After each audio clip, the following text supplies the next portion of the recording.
இரண்டாம் உலக போரின் போது அமெரிக்கா ஜப்பானிய நகரங்களான ஹிரோஷிமா மற்றும் நாகசாகி மீது அணுகுண்டுகளை வீசிய போது இது போன்ற ஆயுதங்கள் கடைசியாக பயன்படுத்தப்பட்டன. இந்த அழிவு கற்பனை செய்ய முடியாதது. லட்சக்கணக்கான உயிர்கள் பலியாக காரணமானது. இரு நகரங்களுமே இடிபாடுகளுக்கு இடையே சிக்கின.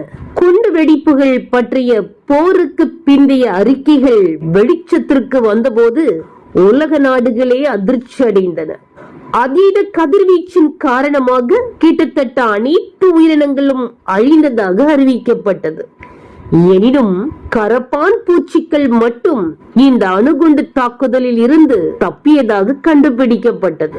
விஞ்ஞானிகள் அவைகளை ஆய்வு செய்து கரப்பான் பூச்சிகள் 10,000 ரேடுகள் வரை கதிர்வீச்சு தாங்கும் திறன் கொண்டவையாம். நன்றி.